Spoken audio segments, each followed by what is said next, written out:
Good morning. And welcome back. Welcome back to Who Am I? Who am I? We ask this question in all sobriety, in all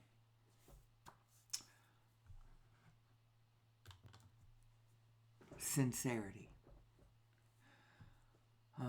We ask this question because we ask this question, isn't it funny? The royal we. It's funny how you revert to the we when you go to the broader perspective, when you toggle out to your own broader perspective. You might have a tendency to start calling yourself we. But we do ask this in all sincerity and all sobriety, because we do not believe that mankind has sufficiently answered this question. And while everything is absolutely perfect and wonderful and fine, and we all should be satisfied and happy and not worried, on the one hand, that is absolutely true. Yet, on the other hand, we still have to fix our problems. And I have some ideas, some simple ideas that work for everybody. And then everybody just has to take this little piece of information and then go off and do absolutely their own thing, whatever it is their heart inspires them to. Who are we? Who am I? Who am I as an individual? Who am I as a species? Who am I as a technology? I mean, even if you don't believe that somebody gave us this technology, still, your body works in a particular way. Your guidance systems work the way they work. They work in a particular way. Your focusing mechanism. Basically, you are a focusing mechanism. You're all kinds of things. You're a meat vehicle, a Terra rover. You are actually, there are so many ways that you could describe yourself that I really, hardly any of them come to mind. You're a doctor, you're a lawyer, you're an American, you're a Republican, you're a Democrat, you're a independent, you're a boy, you're a girl, you're a bowler, you're a Baptist, there's so many ways. I'm a redhead, most of them are answering the who am I from a physical perspective. But you are so much more than that. Did you know that? And actually, we're not just going to get all dewy-eyed and leave it at that, because the spiritual that you are is also an aspect of your physicalness. It's all one thing. There isn't actually a sharp divide the way human minds have made him out to be. The reason that human beings do that, because there is a sharp divide between the concepts of religion and science, for instance, which in the human psyche sort of means spirituality and physicality, materiality. Studying the aspects of the physical world, or understanding the rules of the spiritual world.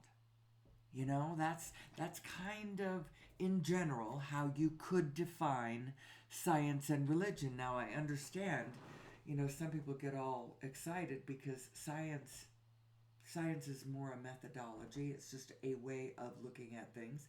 But you could think of spirituality as being a way of looking at things. And one religion or spirituality would be looking at the unseen world, the world of the energies, the world of the heart and the emotions and the gods and the magical the glue, whatever it is, the magicness that holds us all together, or the powers that rule us, or I don't know, that sort of invisible world. That's the world of spirituality and religion. And over on the other side, you've got the world of, I'm air quoting, science, which symbolizes in the human psyche, means looking at materiality.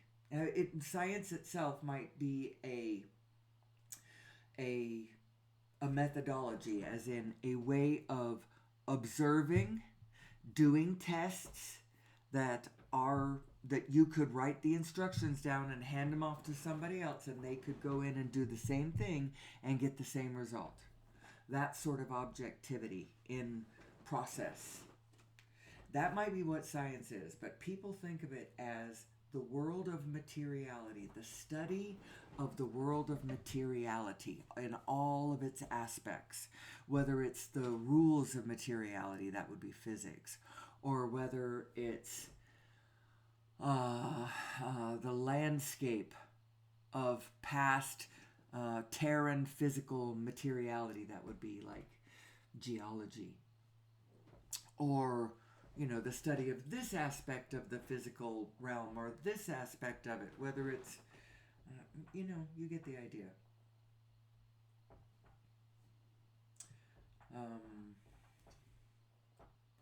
The idea is that there is only one universe. There's one thing sitting in front of you. You can stand and look at it and clink this way and look at this aspect and then tick-a-tink, like toggle and look over here and look at the other. But in actual fact, you're looking at one thing. And I think that the two ideas have got to come back together. And they've got to come back together in a place where the emotions are calm. Calm and gently positive, at least. And you start getting into euphoria and stuff, and then, people might be going, I don't know if that's where we... Never mind, that was obscure. Who am I? Who am I? I do not believe this question has been asked or answered enough. We assume it, but we still have problems. We have a lot of problems, but that for the most part we don't focus on, which largely is a good thing. I think when we focus on the problems, if our heart sinks, then you can't focus on it. You got to focus away from it, because you got to stay in alignment or you can't help the situation. So to a great extent, humanity does not look at the problems around us. And that's okay, actually. It turns out that, oddly, that's the best way for us to fix our problems. When we, in all serious, get together and stare at our problems, which always causes us negative emotion. Now we're sad, mad, angry, depressed, whatever. As we stare at our problems, now we can't fix our problems. So we do the only thing we can do, which is turn away from them and look at something happy. Which is actually, this is what we should be doing.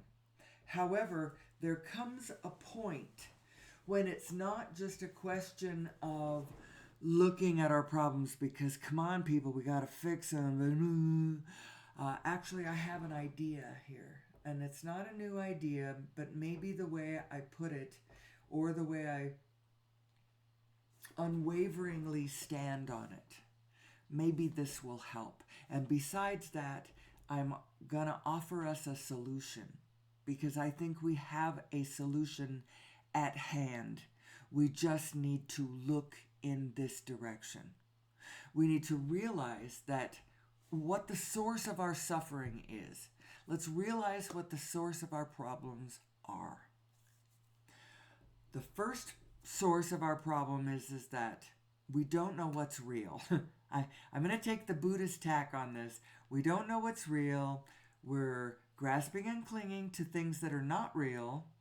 We are recoiling and being frightened and recoiling from things that are not real. Don't need to be frightened or recoil from such things. Our fear is ill-advised and misplaced. We are not putting the fear on what we should actually be afraid of. We don't, in In the long run, we need fear nothing. In the short run, there's all kinds of things that are not completely desirable or entirely safe in the short run. In the long run, everything's safe. Even death is safe. In the long run. In the short run, if you die, you lose your avatar and you're going to have to recreate another one, and it does take time. Now, you can be excited about it, whoopee scoopy doo. I get to start over, and the next one can be even better. As a matter of fact, it probably will be better if what Abraham tells us is true, that when you are born back in, you actually don't have any resistance at the beginning as you're coming back in. You pick that up on your physical trail. You pick your resistance up when you get here. And a lot of it is influenced by the momentum and continuum of the cultures and storylines going on the surface, on the surface of the planet. That will start imprinting fresh resistance right away. But your inner being knows where your resistance is, and you don't have to worry about your resistance. And so who am I, and what is this hope I have to offer? Well, first of all, in practical terms, I believe on planet Earth, our suffering is not being caused by not knowing, well, maybe it is, by us not knowing what's real. What's real is that we are swimming in a source of energy that is almost literally infinite.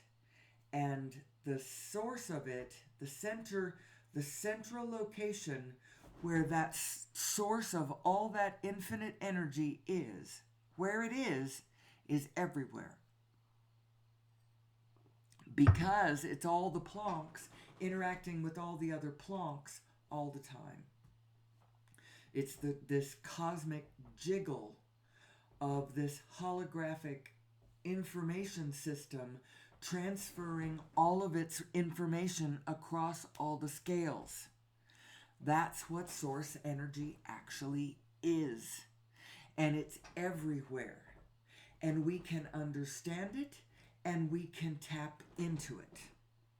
Get off this damn fossil fuel. There's no reason for it other than the structure that we have built in order to justify the systems that determine where and who gets what stuff and who has to work, hours and hours and hours to, produce it for me. Who has to work like a slave to produce the crap for me so that I can lay around on my yacht doing nothing except for enjoying all of the wonderful things that humanity has produced. We could look at this whole thing way, way differently. Now, I know a lot of people have already realized that we could see it as a we and think that it would be a great idea to see it as a we, because when they start identifying as a we are, I am, we are, and not differentiating between the two because we are all in this together, they realize how much more powerful, how cool, how exciting, how true it all really is. And so if they are political beasts, they might turn into a we party. What kinds of we parties do we have? Well, we have things like, the Democrats are a little more of a we than the Republicans are, although they're still pretty not particularly we. You start stepping more into the we zone when you get to the socialists or the democratic socialists, communists, it starts to, political party we is a problem, people, and I have only just realized why. And actually, all of our political parties, we probably need to rethink them all. But honestly, they might sort themselves out easily if all of the individual party members on both sides just asked more of this question, who am I? Pull away from the physical scene, ask this question, think about yourself, reorganize your interiors, then turn back and readdress the physical world, and you might find that everything that you're looking at, it looks a little different as you ask the question, who am I? As you start re-answering this question, who am I? Who are we? We are a we are inextricably a we are inescapably a we are relentlessly a we. There is no, we cannot get away from the fact that we are we. And so we don't have to try so hard to be we. However, when you open up your head and your heart and your wholeness and yourself and you see the we that we are, you realize the possibilities in this. If everybody would get a lot less, everyone is sort of frightened about their stability in the world, and they're grasping, they're clinging, they're holding on to dear life for the little piece of materiality around their physical space, and their claim to it because they're frightened about their ability to take care of themselves, and all of the things that we need to survive are at risk. What are the things that we need? Air, water, sleep, food, shelter, relationship, and expression. But as human beings, we want, well, we're pretty fragile beasts. We have made ourselves pretty fragile beasts. And as a human being, I wouldn't know how to survive if I did not have a ticket into what I call the supply chain of humanity. You know, that supply chain. And it's coming from all over the planet. You know, everybody from New Zealand to Scotland. Scotland is giving us, salmon and shortbread. And New Zealand is down there giving us lamb and kiwi fruit and all kinds of stuff.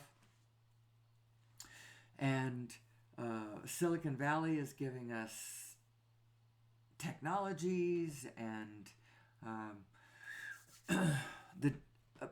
Iraq is giving us oil. Texas is giving us oil. Alaska is giving us oil. Canada is giving us oil. New Mexico is giving us oil. California is giving us oil. And all of these things are buying us into shares of I have a solution. I really, really do have a solution, and it's not really my solution, but I'm going to push it like it's my solution because it dovetails perfectly into my show. Who am I? I do believe that the reason they were able to hoodwink us for the last 125 years is because we didn't know better. But now we know better. And why do I connect this to who am I and source energy and all of that kind of stuff? Because,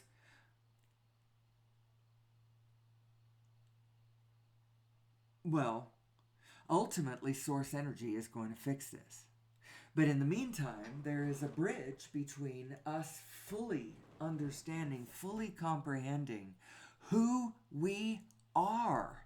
Because we are source energy. Everything is source energy. You look around you, there isn't anything around you that is not source energy. Some of it is organized one way. Some of it is organized another way. It's all spinning at different frequencies, different tilts, different running on different tracks. But it's all source energy. It isn't, there is nothing to see except this one thing that's happening, which is plonks spinning and organizing with one another as they, that which is like unto itself is drawn. The clumps of things in like frequency resonate and harmonize and pull together in different ways. Most of it happens at the initial big kaboom, the big bang. The initial bang sets it all into motion as a plonk booms into a universe, as a plonk from the universe of one density pops into the universe of another density, causing the plonk that's been flung off of one universe through Hawking radiation, by the way.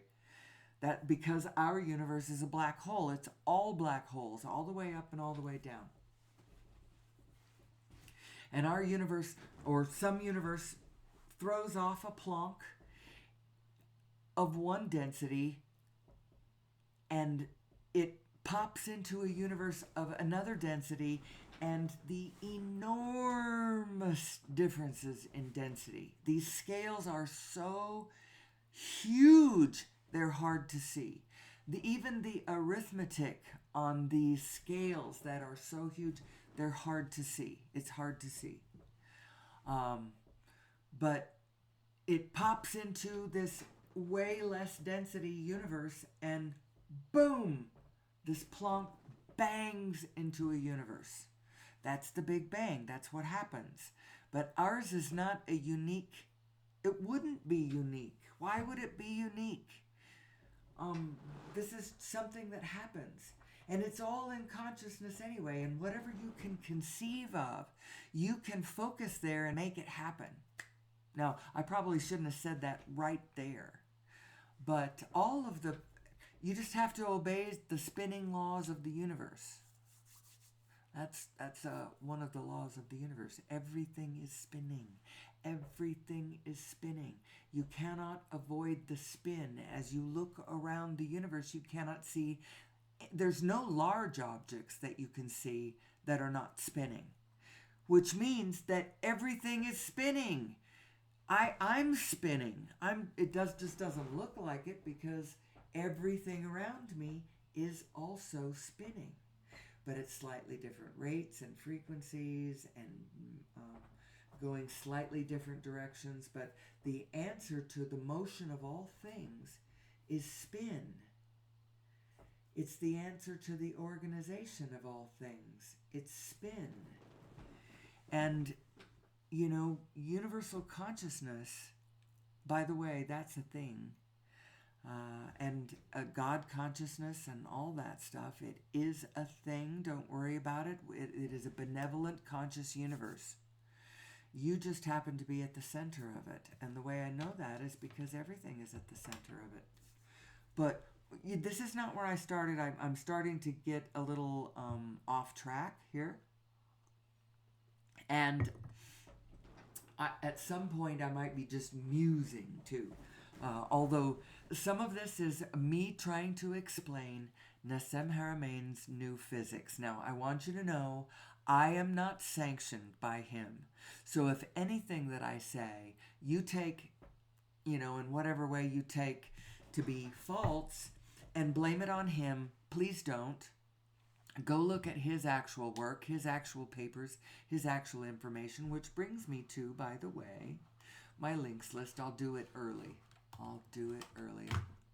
I need to put some new things on the links list. If you're a regular listener, you already know all of these things. I'm just always hoping to catch new people, so forgive me if you are my established listener. I gotta say this just in case I got a new person on board. Here we got the lost century and how to reclaim it. We're going to talk about that. That's my practical call to action.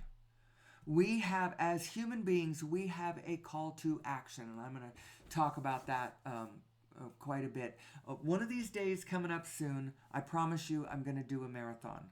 And I'm just going to start at the beginning of the day, and we'll see where I am flying by the end of the day. God only knows where my thoughts are going to go by that time.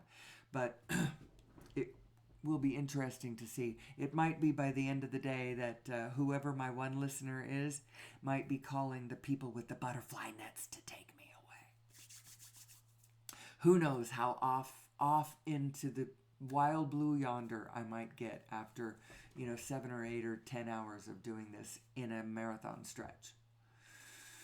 So let's see, Lost Century and How to Reclaim It. That is a documentary series on the history of over-unity devices and how they have been ruthlessly suppressed. Ruthlessly suppressed. And that pisses me off, I want you to know. Pisses me off. Because we don't need to be burning fossil fuel the way we are. We could still be ourselves. We could still be magnificent, wonderful, technological geniuses that we are and not be burning fossil fuels. We don't have to be, we do not have to go backwards or for. That's not the false list. Forwards with fossil fuels or backwards to the farm. That is not the choice. That is a false choice. Anyway, watch that movie. The next one, Origin of Mass, Nature of Gravity. That's a YouTube video describing Nassim Haramein's paper.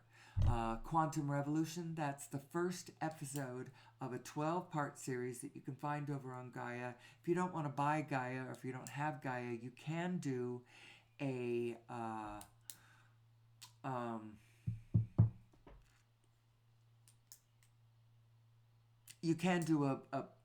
temporary membership, trial period, 7 days or whatever for free.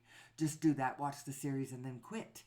Or if you're my brother, Wendy has the link to my Gaia. Go ahead and watch it over there on mine.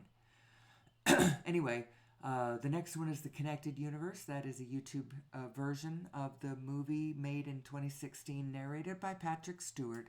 It is another Nassim Haramein explanation of unified physics. Go watch that. Then Living in the Future's Past. I do that one. That's Jeff Bridges. He's talking about us as a superorganism, thinking of ourselves as a superorganism. This is part of the who am I equation. Start identifying ourselves as what we are in physicality, in reality. Start lining up with what your source, what your inner being knows to be true about the physical situation around you. Start looking at your history with your head and your heart connected to one another and start getting a sense of this movie that we have been engaged in for thousands of years.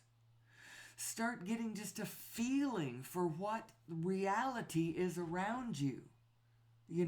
How it unfolds, what it really means, who you really are. Who am I? Anyway, the rest of this Butterfly Dreaming, that's just an article. Read it if you want to. There's the paper, and then the last one, Whirling Dervishes. And I just do that one because it's just like the truth of this, what I'm telling you, is everywhere. And this little tiny piece of stuff that I'm saying, just a little tiny piece of it. I'm not telling anybody how to see their own world. God knows I'm not telling you, because everyone has to see it for themselves. You have to man your own little piece of the grid. No one else can do it for you. I'm just suggesting that we better understand our configuration so that we can get into alignment with who we really are and with what actual reality is around us. I'm talking about what our feelings are really telling us, what our history is telling us, what our hearts are telling us, what our universal consciousness is telling us, what actual physicality, what the oneness, what the allness is telling us, because we are a holographic being. We are a single being unto this world, and we need to start acting like it. Now, I don't know about you, but I have a whole mechanism of feelings inside of me that feel like they are connected to all of the rest of the beings around me, because I care when others are doing well, and I care when others are doing not well. It feels bad when things are going bad for others, and it feels good when things are going well for others. And it feels like my body is bigger than just my human being self. It feels like I've got a bigger self, And when that bigger self is feeling suffering, when it is harmed, when it is hurting, when there's wounds in it, I can feel them. Now, I started turning them off because, what do you do with that? But when you start identifying differently and realize, oh, I am a we. am a we, but I am a we that is operating from the center of my me. And so go operate from the center of your me while still identifying as the we. You can do that. That extra layer sort of gives you this buffer so that you actually, from your me, can give yourself permission to feel good, even though the big greater is not feeling good. And I still have an awareness of the suffering of the greater self, while at the same time I pursue my own feel-good place. And what my solution has been, now, if you've been listening to the show, I'm going to go back to my quasar picture because I don't want to just sit there on that list. That is a very dry picture. My solution has been this show. This is my solution because this feels really good to me. I love doing this show. It's fun. It feels expansive. It feels like I'm doing something about it. It feels like I'm connected to something more. It feels like I don't know, it's really I become a different self, connected in a different way for an hour and a half. It's probably why I want to do it for 8-10 hours at a run. It feels like it would be an ecstasy for me. So I do this because I enjoy it, not because I am angry. I'm frothing or angry but I do sense, in spite of the fact that I am pointed in a happy way, living a contented life in a relatively quiet backwater of the planet, nothing really going on much around me except for stuff's going on everywhere, of course. I have a very really low-key life. I'm practically a hermit. I almost see nobody. I go bowling. I have a bowling league. I'm on a bowling league. A senior one in the summer and a ladies one in the winter. I golf with my husband, who's retired. I have a couple of children. I rarely see either one of them. I talk to them sometimes. Less lately, although it's mostly because I seem to be focusing in other directions. I want to focus in a particular way, but I can, and I don't watch the news. So just in case you think I'm here by myself, just with this, watching my Fox News echo chamber. As a matter of fact, I don't watch Fox News at all. I'm actually on the other side of the political equation, if you would call me anything, although I'm not political anymore. I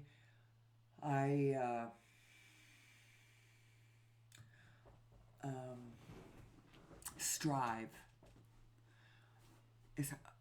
That was a hard word for me too, because I don't really strive, but it is my intention. I intend to back up to the central position so that I can see our oneness.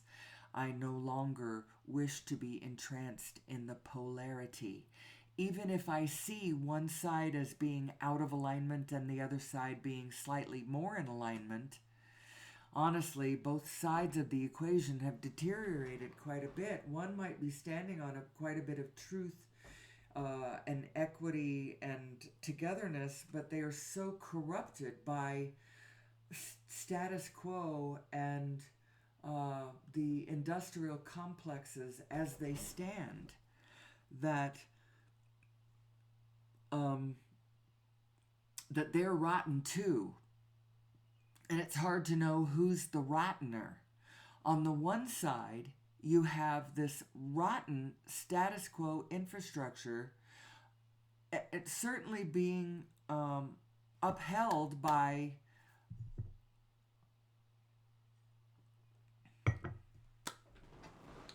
it's not just government. So people look at government and they imagine the institutions of government itself as like the government offices and the people who actually work for the government and those government programs that are specifically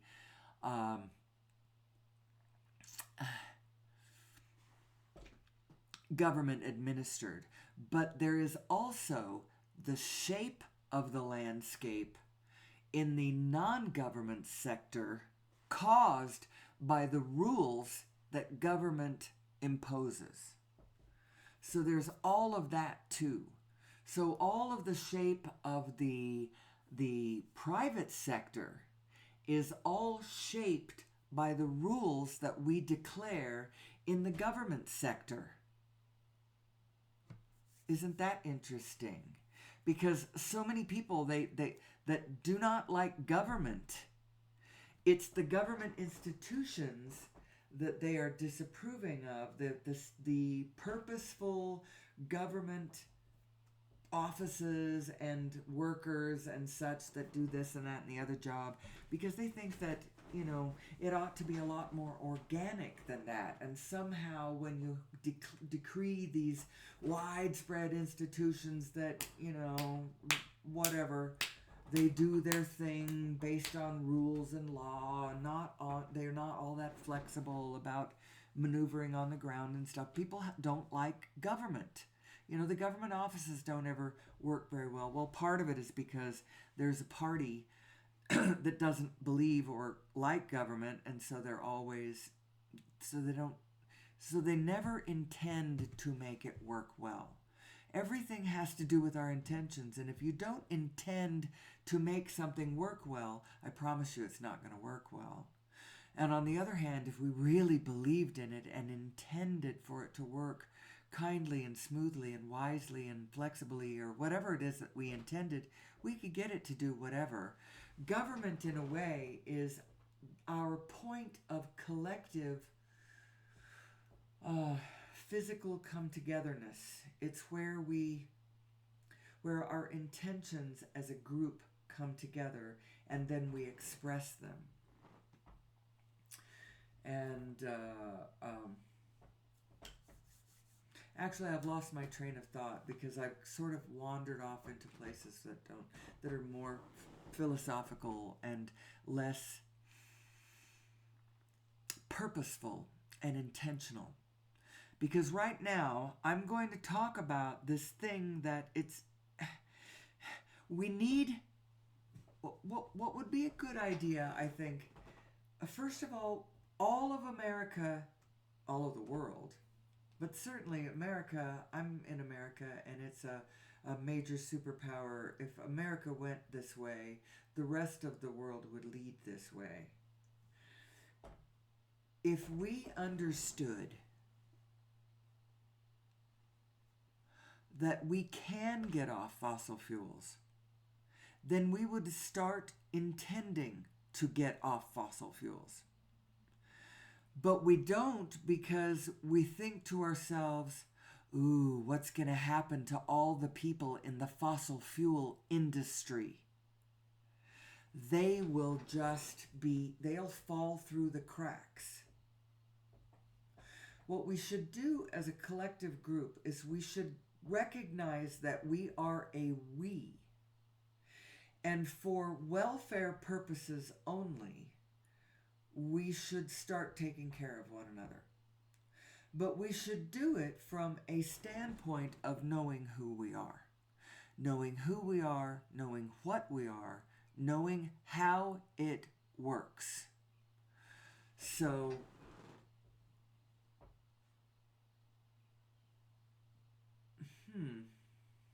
that's a really good question. So what collectively would we do?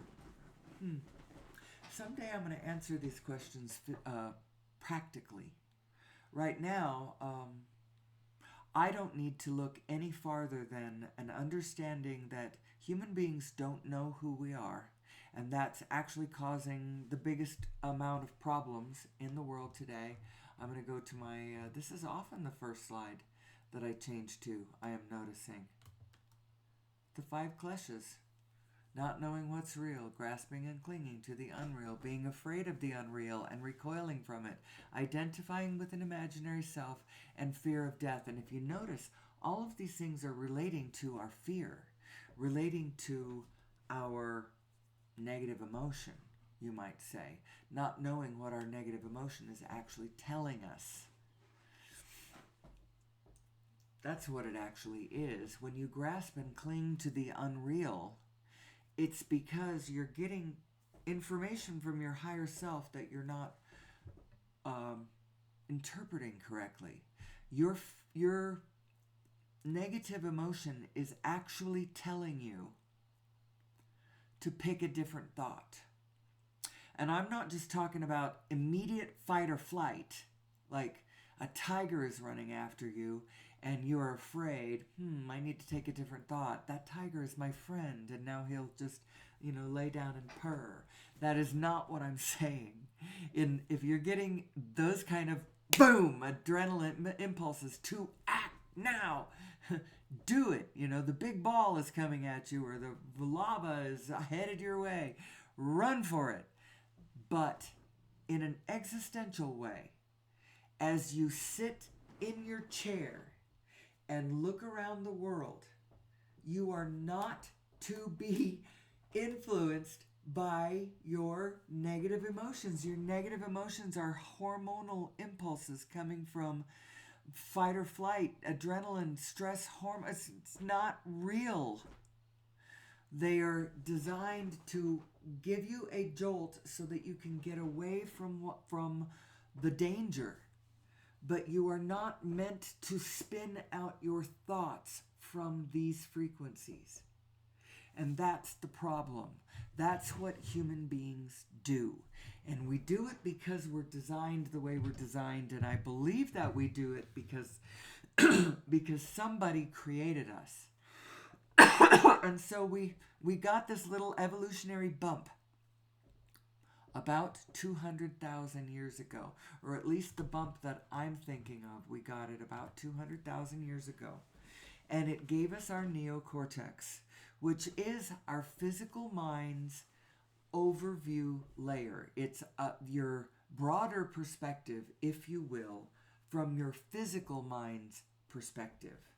Now, you actually have a layer of mind that goes out bigger than that, and that's your vibrational source mind, aka your inner being, aka the Holy Spirit, the Holy Ghost, the still small voice, intuition, gut feelings. Your emotions also are full reads from your broader perspective. You just got to know how to read it. Now, it is not, like I said, it's not telling you not to run from the tiger. There are things to be afraid of, certainly. That's why you have hormonal responses that give you, even the lower animals they experience fear. They understand what fear is. If anything, that's certainly a feeling that they understand. So let's go to this. I've already, 43 minutes in. Interesting. Okay, so this is your emotional guidance scale. It's like it's a scale just like the electromagnetic field, that runs, or the rainbow, the spectrum of light, that runs from colors from blue to red or whatever I'm not sure what the order of, from ultraviolet to whatever on the other side, ultraviolet to infrared. I don't know if those two are on the opposite scale or not. From gamma waves all the way to, it's a spectrum. It's a spectrum, and what it has to do with is the frequencies, how the frequencies of the thoughts that you're taking are resonating or not resonating with the thoughts, the frequencies of the thoughts that your broader perspective is already thinking. Now, know that your broader perspective is always positive, cannot be negative. You are saddled with her. You are chained to her. You will never, ever, ever, ever, ever escape your pure, positive self, your loving self, your knowing self. You cannot escape her, so quit trying to buck her. Quit trying to be people that you're not. Quit trying to be small because you're not small. Quit trying to be mean because you're not mean. Quit trying to be hateful because you are loving. And if you are being hateful or being mean or being fearful or being whatever small, it's because of the way that you are focusing on the situation at any given time. How are you lining up your two apertures? Your wide open aperture, that's your source self, or your little aperture, that's your small self. If your small self goes off on its own without the big self, poking into dark places where your source is not shining light, you feel bad. You feel bad. Your frequencies aren't lining up and you're feeling negative emotion, and you're doing it to yourself by virtue of the thoughts you are taking about the world. It's all you. And now you are either getting your clear impulses from the universe as to which direction to go in order to make your dreams come true, in order to feel good, in order to have fun and all that. You're either taking those clear impulses and going in those directions and being clear and having fun and being effective, or you are tangled up, you're in misalignment because you're not understanding your constant two selves. So what most people do is they are a mixture of both. They go positive, negative, positive, negative, positive, negative, positive, negative, positive, negative. I like this, I don't like this, I like this, I don't like this, that's good, that's bad, that's good, that's bad, love this, hate that, love this, hate that. And it keeps them still. It means that you don't really, I don't know where I'm going, I don't know what I care about, I don't know where my path is, what do I do, where's my passion? I'm in this big neutral zone. So the object of the exercise no longer is let's be objective and see the good and the bad of the world. I got it. It's good and bad.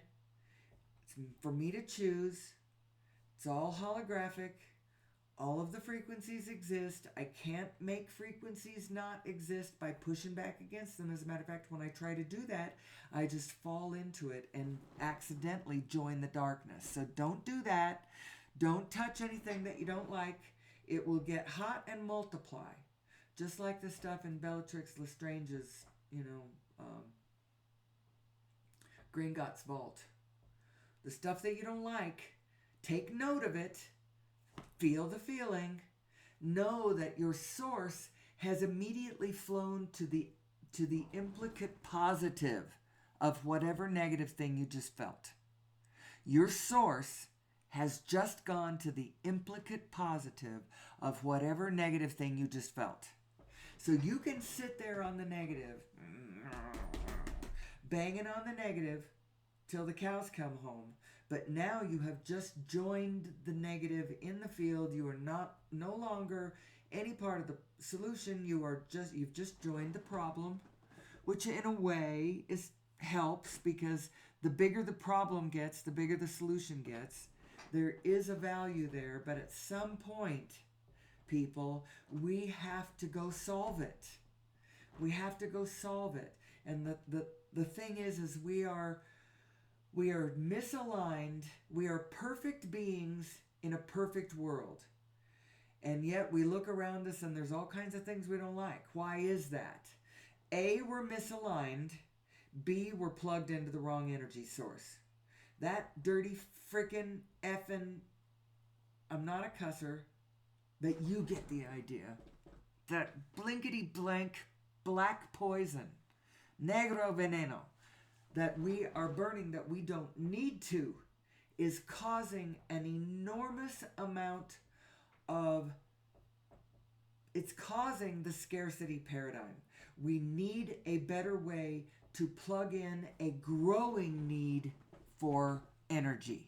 We all need energy, and the third world, the first world's trying to keep the third world from being another first world because there is not enough oil to go around. And not only that, if we all burned oil as furiously as some of us burn oil, the whole planet would be a cinder post-haste.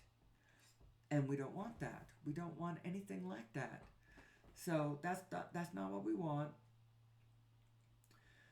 So the answer is, first of all, the Holy Grail, the big kahuna is that we need to get on source energy. We need to understand source energy well enough so that we can plug our freaking technologies into it. All of our technologies. Everything from our transportation technologies to our communication technologies to our climate control technologies to our desalinization technologies, our carbon resequestering technologies, all of our technologies we need to plug into source energy. That's the big kahuna. That's the Holy Grail. The Holy Grail is not cold fusion, by the way, because that still implies scarcity. Because we can still only produce so much, and then all of it that is going to be transferred to anybody from that paradigm has to go across wires, which means that everybody anywhere that's going to get this power has to have transformers and whatever those generating stations and sub hubs and wires, poles, and taking all of the infrastructure that the first world has, that, by the way, the first world does not need. And it's all going to be in our way, and we're going to have this tremendous task at hand clearing all of the debris of that crap away, by the way, when we plug into the source of all energy the way we need to, which is without freaking wires. We don't need the wires. So cold fusion doesn't give, it's still a centralized power structure that is still very sabotageable. It still implies centralized geopolitical power. All the things that we need to get away from. We need to get away from this. It needs to be passed back to the people. But in order for human beings to be trusted with this kind of power, with this kind of energy, with this kind of information, we need to know who we are. We need to know that we are a field phenomenon. We are inextricably one with each other. What I do affects you. What you do affects me, especially energetically and emotionally, because this is all our vibrational selves commingling on this level that we gotta know who we are. We have to come as a group to understand that your neighbor is your unknown self made visible. And we are a wholeness that you cannot subtract from. You can't just evaluate the situation and go, oh, those people are the ones acting up. So if we could just subtract those from the equation, the rest of it will just settle down. Let's take that tumor out, and then now it's all good. Well, you can't do that. You can't do that because we are a wholeness. And the reason that some of us act up is because others of us don't know who we are. And in our not knowing who we are, we create systems that do not fully that don't fulfill all of our needs, that don't... Actually, that's the biggest thing, because the not fulfilling the needs of certain human beings is causing a great deal of fear and stress in certain members. And it's simply that fear and stress that is causing the problem in the system. Now, the people with the fear and stress could solve it if they would get in touch with themselves, but all that they would do at first is what people like myself are doing, which is, in my recognition of who I am, I realize who we are, and now I see what's happening, and I understand why some of us are so frightened. And part of it is because of this artificial scarcity paradigm that is being caused by us burning fossil fuels. It's causing a scarcity in the marketplace. We don't have enough real dollars to trade with one another.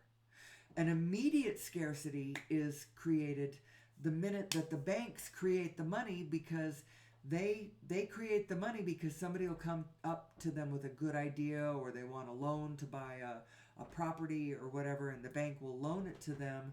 But immediately so then the bank creates all this money, the money that I have to pay back.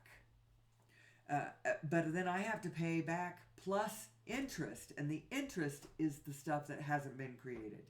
I have to pay back more than was created. But anyway, there's an automatic scarcity that is created, but it's all being caused by the way we trade energy, because energy is one of those things we trade on the marketplace, and there isn't enough of it. There isn't enough of it. It's causing an artificial scarcity paradigm. And if you watch that movie, The Lost Century and How to Reclaim It, it's shocking to ponder how big this is, how old, how widespread, how when you in your little self start. I'm sitting here practically a hermit all by myself looking at this situation going, holy freaking cow. We need to be off fossil fuels, and we could have already been. We could have easily, incrementally, gently, lovingly, kindly, joyfully gotten off fossil fuels long ago. But instead, we did this other thing, and things are always working out for us. Perhaps, had we done it gently, we would just be this gentle, easygoing, like hobbits more, in an abundant shire, loving each other and just playing and having fun in the sun, instead of being these amazing creatures with this freaking amazing technology that can see into the outer reaches of the universe.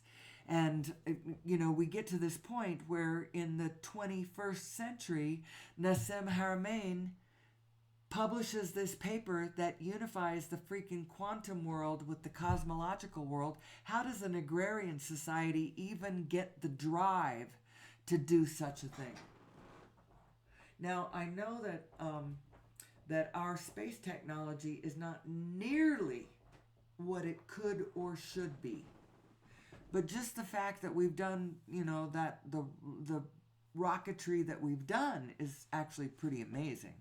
But by the way, that is not going to be the way we're truly going to traverse the universe. We've got to really understand the shape of the universe and how it really, really works, and be able to face the implications in consciousness and in woo-woo-ness, because there is a certain amount of woo-woo aspect to this freaking connected universe. It is amazing. And we need to get into a position as human beings where we, in general, understand who we are and how this works. And now we turn and face our situation anew, and we come up with all these fantastic ideas about how to fix our situation, how to get into alignment with our source, how to... First of all, every single human being who lives ought to have the right and ability to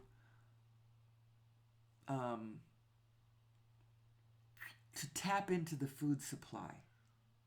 Now, I know we need a good system for doing that, because right now, the way it is, so everybody should get a baseline food supply. Now, some of the extra premium stuff can be perhaps acquired if you produce something that goes on to the supply chain of humanity. But it doesn't have to be I mean, basic needs should be taken care of for all human beings, no matter what you produce. Your value should be seen. Just because you're here, you are valuable. You should have the right to eat. Now, our systems are going to be all upturned at some point because, first of all, what we're doing is not sustainable. And not sustainable means very literally that it's not going to sustain. It is not going to sustain. And that is unfortunate in a way. But it is not unfortunate because where we are headed is so much better. It is so much better than where we are right now. So this is the practical idea. Oh, you know what? I did show this slide, but I never showed this slide. This is human chromosome number 2 is a fused chromosome. And this, and you can even look where I found this, pnas.org. It is the Proceedings of the National Academy of Sciences. It is a open source publication of the National Academy of Sciences, where all of the different disciplines publish their work to their peers for review, so that their peers, who are the only ones who really understand the language, the deep, intense language of each of these specific scientific disciplines, can examine their work and determine whether they disagree with it or not. Well, nobody ever disagreed with this. So I'm going to assume it's true that human chromosome number 2 is a fusion of two ancient chromosomes that were previously, they were ape chromosomes. They were a primate chromosome. They were not human. Fused together become human. Look at this. We conclude that blah, da, da, da, da is the relic of an ancient telomere to telomere fusion and marks the point at which two ancestral ape chromosomes fused to give rise to human chromosome number 2. I believe that this is the alien technology that exists in human beings. This is the technology. The technology was the ability to give us this little genetic bump. They gave us our neocortex, which gives our physical mind a point of overview, like unto the overview of our inner being. And that's why these two minds are resonating or not resonating with one another. Why it's important that you got to line these two up. You've got to be in alignment with yourself in order to be in alignment with reality around you. Your inner being is the vibrational conduit. It's the vibrational connection between you and all of actual reality around you. Your Holy Spirit, your inner being, is speaking to you of the reality around you. Isn't that funny? We think it's whispering to you about God and stuff. It's telling you about the reality around you. It's telling you about the atoms and the molecules and the planets and the suns and the quasars, and it's telling you about all of the actual physical world around you. It's telling you how it's spinning, how it's moving, what's coming your way, because it knows, because it's all being organized by this spin. And you need to get into the center of your own spin and man your own damn starship, people. Only you can do it. And from that point of alignment, you will act appropriately with the field around you. You will act kindly and lovingly and harmoniously and geniusly and playfully and joyfully and creatively and cooperatively with the field around you when you are in alignment with yourself. And that really is a person's only job, is to get your two minds lined up with each other. And to hell with the rest of the world. Turn off the news. It doesn't matter. Actually, if you're watching the news intently, what's happening to you probably is that you're going into a state of hyperpolarity. And that polarity is actually the enemy. The very us and them paradigm is the enemy. There is no us and them. So that them that you keep blaming for the Nazis or whatever, that you blame for the problems of the world, is actually just another aspect of you. And it is very, very possible that the systems that you created, say for instance, if you're a systems creator, you're all upset about those people rioting, maybe they're rioting in the Capitol, whatever they're doing. They're rioting somewhere, or they're homeless. They're in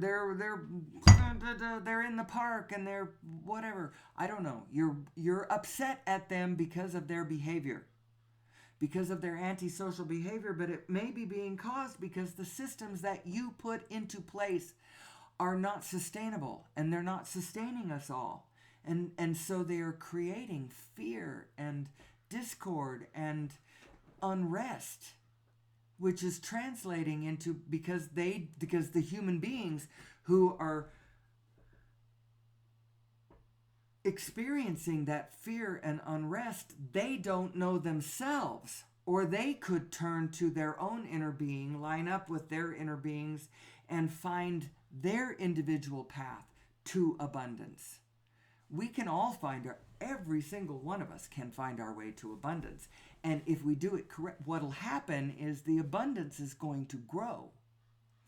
But we have to understand that we're a big thing. We're an allness. I am not just myself. I am dependent on the human supply chain. And even most farmers,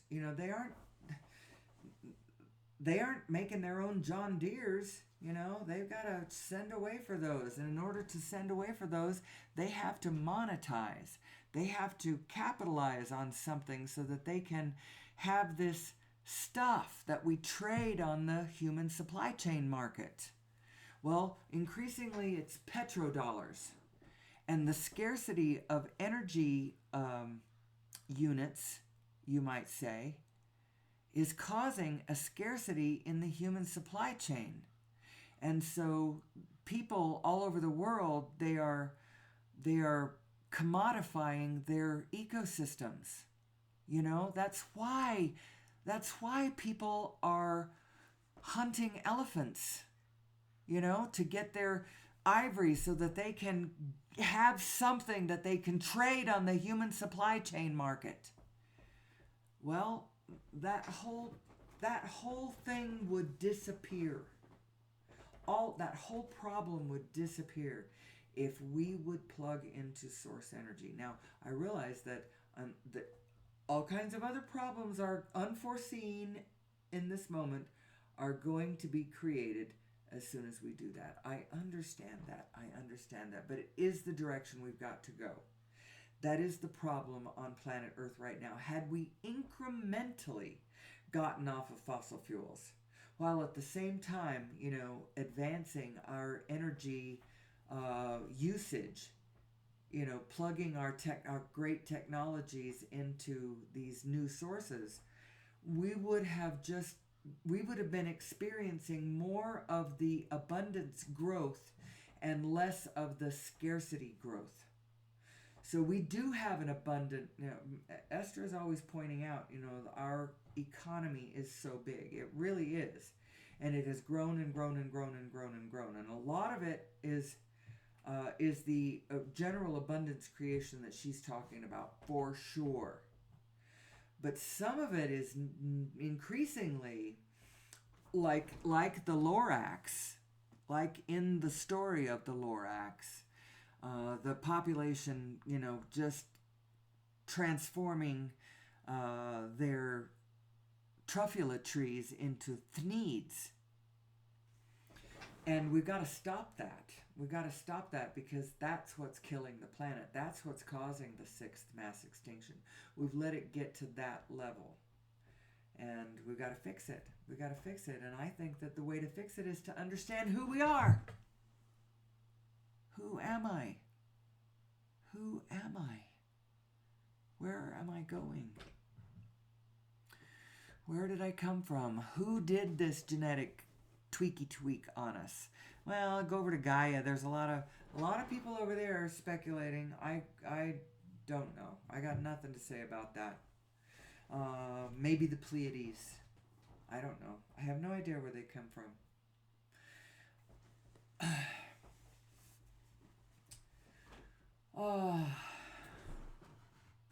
There are more things under heaven and earth that can be explained by your philosophy. That is a misquote. I shouldn't have even said that. So I have a few minutes left, about 20 minutes left, if I want to go roughly to the hour and a half that I usually do. This slide here represents, to me, I always like to bring this up because if you're wondering what to do, what going with your guidance system, what it means, maybe I shouldn't do the same slides all the time. Your four general states of being represent your gas pedal and your brake mechanism when you're talking about your consciousness moving through your life experience. If you feel good, you're going with your inner being, and so rest assured all is well. Now, if you feel good 1 minute and then bad the next minute and then good, so I feel good in the morning, I feel bad in the afternoon, or I feel better in the evening, but then I have nightmares at night, and then I wake up the next morning and now I feel bad, but then good, bad, good, bad, good, bad. Then in your life, what you're doing is for a minute you're taking a couple of steps forward, and then for a couple more, then you take a few steps back, and then you take a few steps forward, and then you take a few steps back, and you wonder why you have gotten nowhere in your life. Now, that's actually not the worst thing, because I would rather have gotten nowhere than to have gotten, to where Hitler went to, for instance. That was really painful. That was a really painful experience for everybody. That was painful for the Nazis. It ended up being painful for all Germans, no matter whether you were Nazi or not Nazi. Everybody, that was a bad time. So the fact is that sometimes it's better to just not go anywhere than to go furiously in the wrong direction. If you are angry about things in this world, so this is what Hitler's problem was. Hitler's problem is that it was all built out of anger, grudge. It was mostly anger. Actually, he was pissed about how those people were acting. Whoever those people were. It was all this negative emotion, pointing outwards, but then not only that, but the whole script of every single thing that he believed and all of the emotions that he moved out of came from this summation based on this negative emotional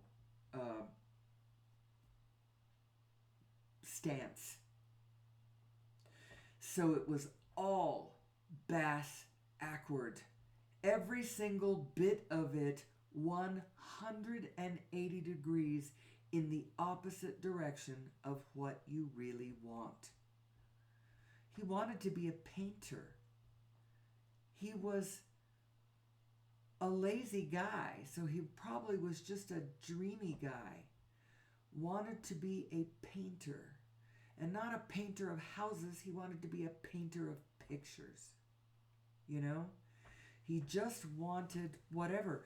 But then the world was such, and he interpreted it, blah, blah, blah. But all of this is for us to observe who we are and how this works. I used to think that it was Germans that had done that. Oh, we don't have to worry. We're Americans. Those were Germans. Germans did that. No, human beings did that. And any of us and all of us have this same, it's because we have this same configuration within us. This propensity to Wetiko. And Wetiko is actually, could be defined as the state of misalignment. And Wetiko is actually the state of chronic misalignment.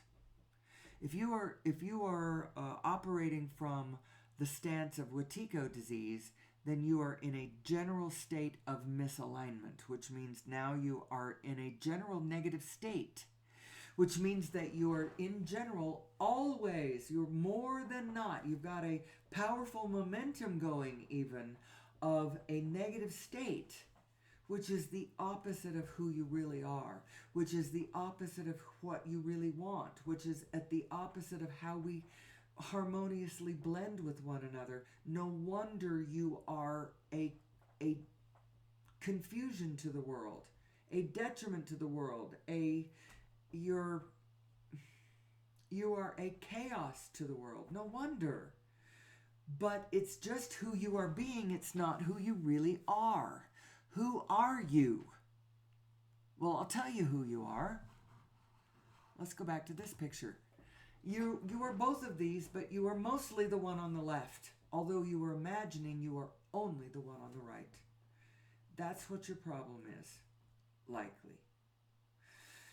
So you're not only the one on the left, you are also the one on the right. Both of these two are you. Line them up with one another. Line your source self who knows who you are, where you came from, what you're dancing with, what you're made of, where all the molecules are. How does it know this?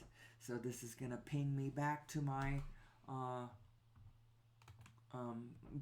mathematics side of it. Actually, let's what is the right picture for this one? I don't know. This ain't the right picture of it, but hold on. So I think, I'm not sure exactly, because I've been talking for a minute and realized that I was paused. This is the slide I believe that shows, as best as any I have, shows how you are holographic, how the Planck field within every proton of every atom in your physical body is reflecting all of the protons in all of the rest of the universe. So your inner being has the information of all of the physicality of all of the universe and is trying to give you information about it, trying to help you understand which way you want to go based on all of the wants and desires you have ever expressed that your inner being has recorded and held fast to through all of your life, through all of eternity, actually, because you've been here forever. And you will never not exist. Never, ever, ever will you ever not exist. When your individual spin came into being, you were there forevermore. Although you connect back to the wholeness, the one spin that connects us all. Amen. So where do you go after that? So what's a Planck? What is a Planck? Think of it as a pixel unto this universe. And it is the element, if you might say, that everything is made of. But what is it? It's a little frequency. It's a little tiny blip of frequency. And it is a potential for spin. It's a vacuum fluctuation. It's a quantum oscillator. It's a potential center of spin. And the spin would happen because of gradient density in the field. The differences in density cause the world to go into spin. And that's actually what all of the motion of everything around you is. So what is a Planck? Well, how you get it is you take a photon going at the speed of light, crossing its own diameter, that distance that it goes. That's the length of a Planck unit.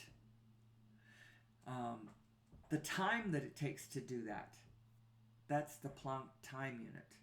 And then that little mass, since energy and mass have a relationship, that's the mass involved with that little blip. So anyway, I don't know what more to say about that in this moment. What we need to do as human beings, I'll tell you what we need to do. First of all, we need to know who we are. We need to know who we are and how our equipment and this field functions with one another. We have to know that we are all in this together. Your success is my success. My success is your success. Us not understanding who we are is causing us to fight with one another. And actually, the artificially produced paradigm of lack and scarcity is causing us to fight with one another. Squabble over resources, squabble over when we don't need to. We don't need to. We could plug into a different source of energy and millions of different people would go off into the bushes, off on their own, and would start creating kingdoms of abundance. And we kind of need to do that. We're afraid to do that because, people are going to go off and they're going to create their own little private Idahos, and they're going to be centered with, cult leader wackadoos, spouting all kinds of dangerous nonsense and stockpiling ammunitions and summoning experiences through the law of attraction. They will summon the gunfights because that's what you do when you stockpile weapons. Believe in us and them paradigm and operate from your fear and fear and whatever, those kinds of impulses. Then what happens is you summon to yourself those experiences. It's not an accident that who got into that big gunfight back in 1994 was the Branch Davidians and the alcohol, tobacco, and firearms people. One was an institution designed to focus on exactly people like the Branch Davidians who themselves were preparing, knowing that the ATF or it's not an accident. They summoned that experience to themselves. If you don't want that experience, quit feeling that way and then acting on your fears. There should have been no freaking stockpiling weapons to begin with. There would have been no government agency firing on them to begin with had they not been stockpiling weapons that way and fearing the government coming after them. And then the government's fearing people like the Branch Davidians. And in their fear, they came together and it was terrible. Terrible. Law of attraction on full display right there.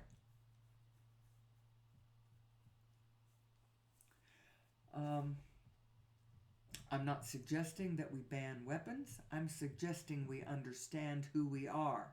And then this need for stockpiled weapons will just fall away. But the more that we try to physically ban weapons,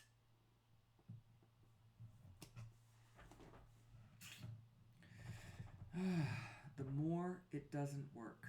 The more It screams that we do not know who we are. And I believe we need to know who we are. I think that that is step number one. Step number one in solving all of the problems of humanity. Now, I haven't, there's a lot of slides I haven't shown. Usually, my intention is to go through every one of my slides. I have a different way of saying my show every day. Every show is different, but in every case, I come into this space in a non-resistant way. I'm not pushing back against anything. Everything's fine. All is well. The universe works perfectly. It really does. The universe works perfectly. Our problems are being created by us not understanding it, by us not understanding what's real, grasping and clinging to the unreal, recoiling and being frightened of the unreal, identifying with an imaginary self, although to me it really is overly identifying with your expirational self, will cause suffering. Because you are not just your physical being. That is who you are in this moment, and it is meaningful, and it is real, and it is you. And I'm not discounting your physical body. It is your physical expression of physical life, which is everything. It's the seat of a part of who you are. It's an important piece. You've got to know that you are important. You are not nothing. Your physical body self is not nothing. You are important. I am important. We are all important. But I want you to know that as important as you are and as big as you are, that physical aspect of you is minuscule compared to who you really are. And I'm not just talking about your broader physical configuration, because we are the field. We are the whole field. So I am all of you too. We are all of us. There is only one of us here. But I'm talking even more than that. Even bigger than your physical self is the aspect of you that connects you to the entire universe, the Almighty. You are also a seat of consciousness connected to all of that too. And this source aspect of you, you are the formless coming into form. There is nothing that can hurt you from that position. So, what do you say from there? What do you say from there? The reason that the source side of you is who you really are is because it's who you always are. You are always that, no matter what physical being you are being on the front side of this, on the right side of this, no matter what physical side of this you ever are in any lifetime, that one on the other side, your source aspect, your continuum of desire, that continuum of interest and wish for joy and more and impulse, that you that you are, you are always that one. You are that one right now. It's not like you are that one when you quit being the other one. You're always that one. So pay attention to the signals, the impulses, the information, the guidance that you are getting from your source self. It's all very matter of fact. People go into church and they get into these, like states of sacred worship and whatever, thinking about these things. But your actual vibrational configuration can be understood from a matter of fact kind of place. But I do understand that sacred frequency. It's a part of this too, because when you connect to who you really, really, really are.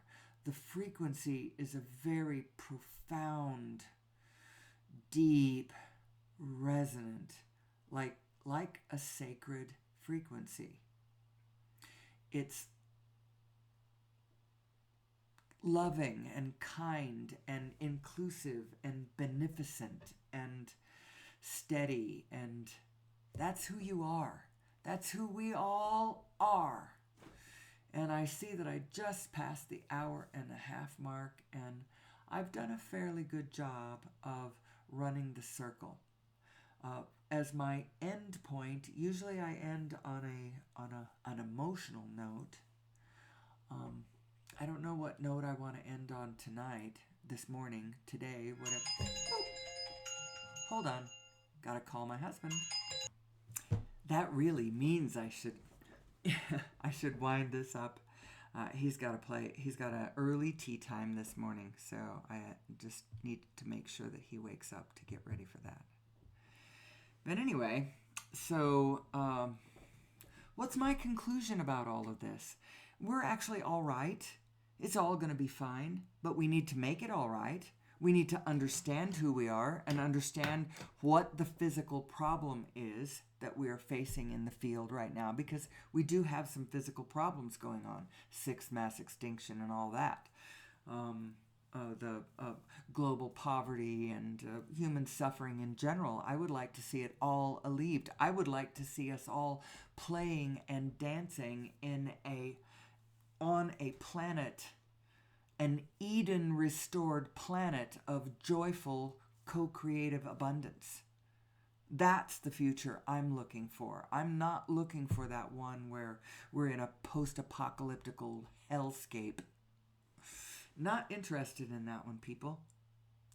So, anyway, with that, I'll be back tomorrow. Tomorrow will be the last day that I am back for 10 days. There will be 10 days off. So if you miss me, please go back and look at all of the videos behind me. There's over 90 of them, I think. There's a few of them that are unlisted, but there might be 90 forward-facing, public-facing ones. There's really no reason why the ones that I should go back and check those out. Maybe I'll list everything. But go back and look at any ones that you haven't watched. Go back and watch ones that nobody has watched. There are still ones back there that nobody has watched. Like them if you like them. Give me a thumbs up.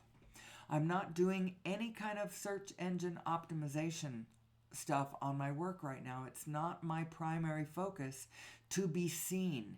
My primary focus at this moment is to get my message clear in my own mind, to work on this myself, for me to get really clear about who I am, about who we are, about what this message is, so that I can stand up and speak it. I do want the message to come out, but I want it to come out right, and right now I'm just practicing on it. But if you like it, share it, like it, and come back and see me tomorrow. And until next time, as always, I love you, I appreciate you, I wish you well, I bid you peace, and may the source be with you.